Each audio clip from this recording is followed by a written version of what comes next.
जय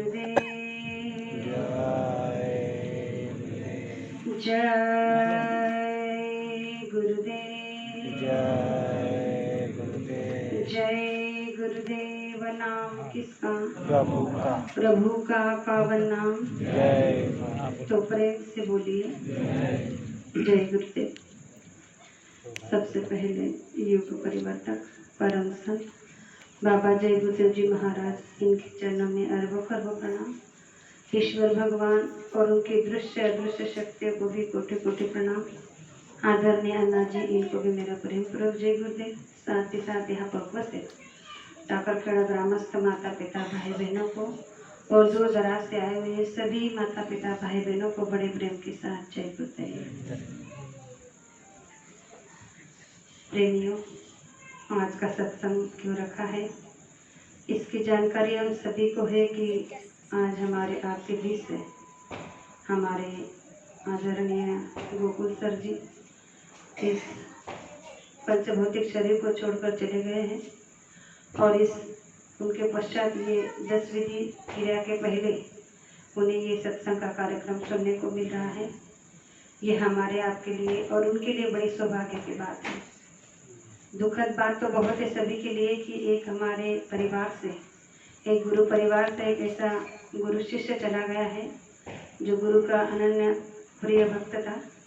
सभी संगत को अच्छे से मार्गदर्शन उन्होंने किया था और परिवार में सबका स्नेह पाने के बाद अगर कोई ऐसी व्यक्ति जब दुनिया से चली जाती है तो उनके प्रति सबका जो प्रेम होता है वो सामने नजर आता है।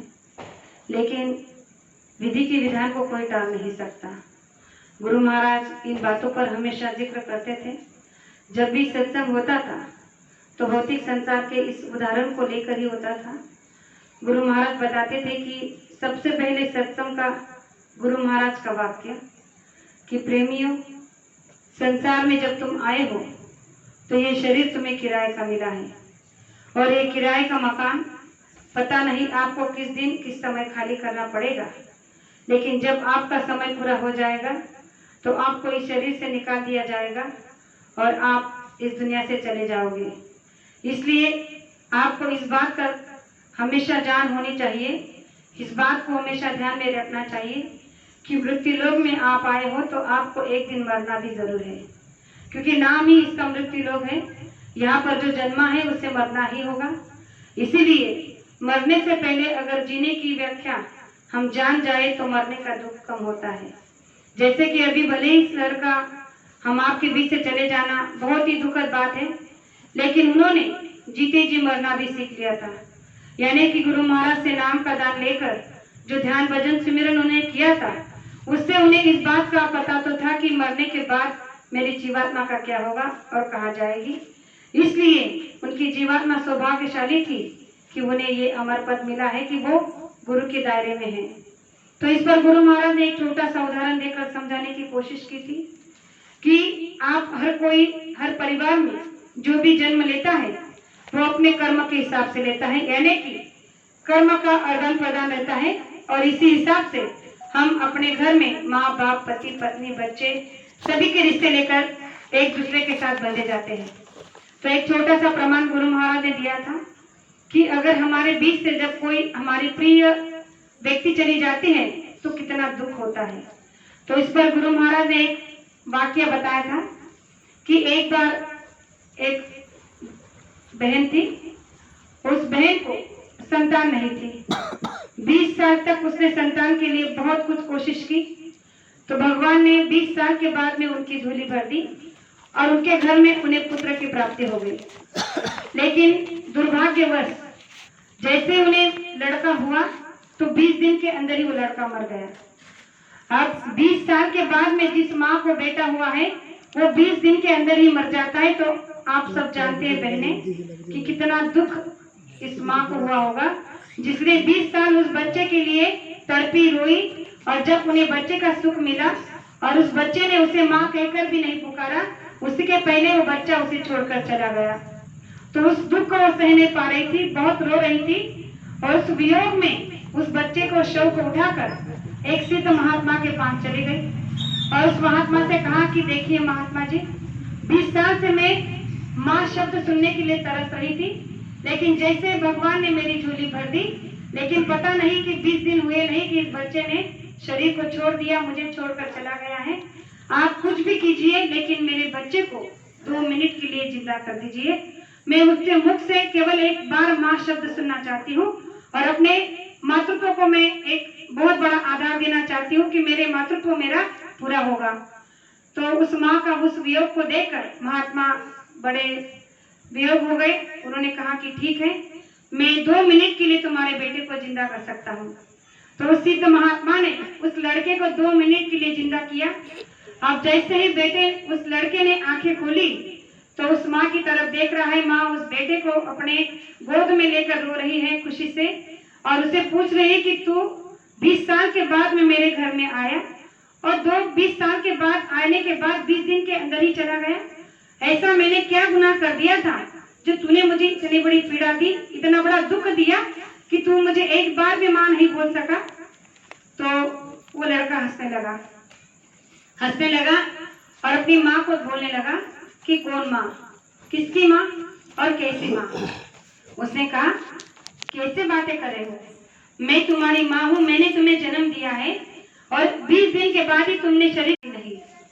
भले ही आज तुम्हें लग रहा है कि तुम मेरी माँ हो, लेकिन तुम मेरी माँ नहीं हो। और मैं तुम्हें छोड़कर क्यों चला गया इस बात का ज्ञान तुम्हें नहीं है, क्योंकि ये देश कर्म प्रधान है। पहले तुमने जो किया था उसी का भुगतान आज तुम्हें करना पड़ रहा है। तो उसने पूछा कि ऐसा क्या किया था मैंने।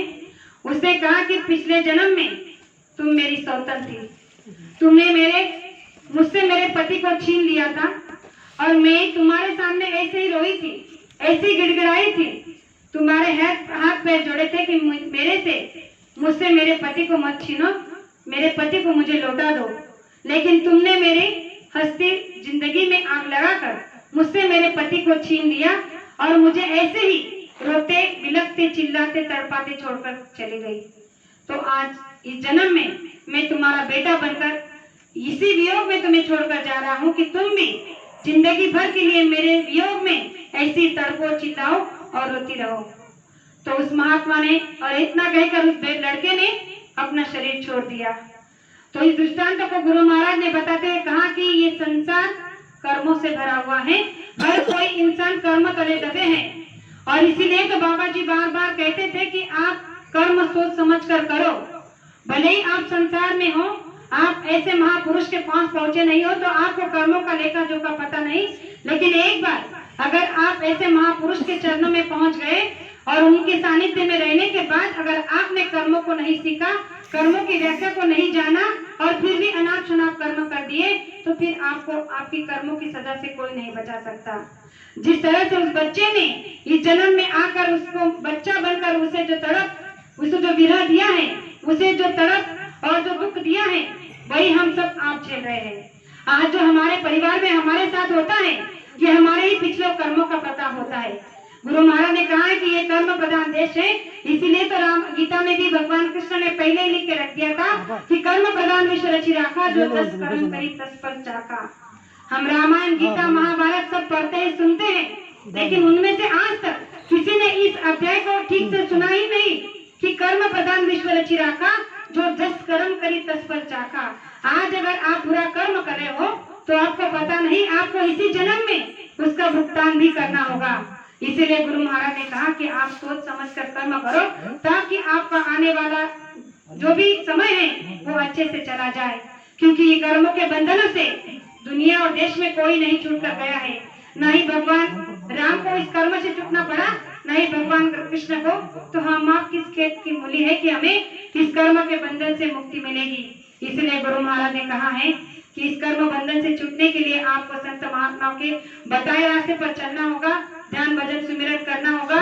और ये किराए का मकान है, एक न एक दिन मुझे आपको सबको यहाँ से जाना है, लेकिन जाने से पहले इसके अंदर जो रास्ता मिला है उसे पाकर जाना है ताकि मरने का दुख हमें ना हो।